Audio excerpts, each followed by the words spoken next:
We are now on a very historical place because this village there is Unteralberndorf, and Museveni was here for 30 years ago.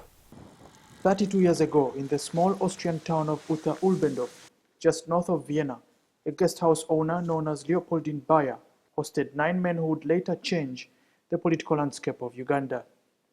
The 9 men were led by Yoweri Museveni, who would go on to be the president of Uganda. The story was that 8 or 9 people are coming, and these men arrived at our hotel in 1985. No one really knew who they were and why they were at the hotel.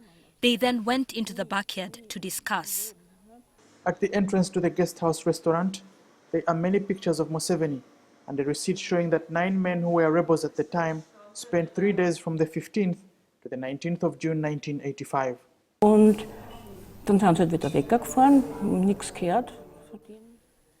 My father was watching TV, and when he got the news that Uganda has a new president, he realized it was Museveni they had been hiding all along. Months later, we then realized why they had been at our hotel. The Austrian government wasn't only fully aware, but was also involved with Yoweri Museveni and 8 others who would come to Austria to hold a secret meeting and create a 10-point program that would become the basis of creating the current constitution.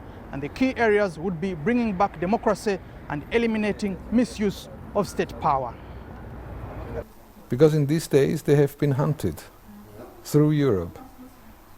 It was really dangerous.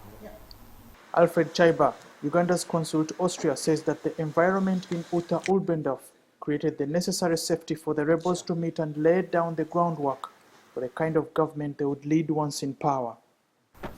When President Museveni's family was in Sweden in this time, the focus of Uganda's secret service was on Sweden. So it hasn't, Sweden maybe would have also offered exile for President Museveni, but it was not safe for him. And the only other option was Austria. There was no other option. The 9 people included 2 activists who made the arrangements at the hotel, Dr. Peter Jumba, Robert Sandech Tavuja, while the 7 key decision makers at the table were Yoweri Museveni, Ruhakana Rugunda, Elia Kategaya, Chirunda Chivejinja, Sam Male, Matthew Kekeire, and Zakaria Kaheru. Those from the Austrian side were Foreign Minister at the time, Dr. Peter Jankostwisch, journalist Doris Bauer, and Dr. Erwin Lance. After seizing power in Uganda, Museveni was invited by the Austrian government. However, the local authorities in Unteralberndorf didn't support Magister's plan to have him visit the town. Und dann hat gesagt, kommt nach Österreich.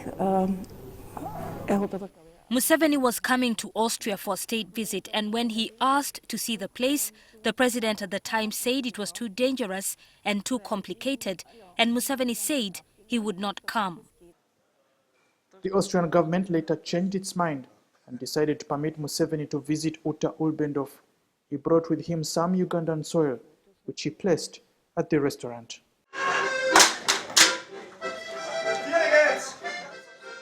With the current controversy over a constitutional amendment to remove the presidential age limit, Magister says Museveni should start thinking about his legacy and look towards a proper succession. Museveni will one day die, and he has to prepare a successor to take over. Magister says Museveni had promised to come back as a retired man one day. The president had promised the last time that he would come back, and that if he's not working, he will come back as a pensioner. Leopoldine Bayer, who was once invited to Uganda by President Museveni on a VIP ticket in 2003, passed away in 2011. Adelheid Magister says President Museveni sent a condolence message to the family of the lady who had hosted them when they were still rebels whose lives were at risk. Andwarinitwe, NTV, Unteralberndorf, Austria.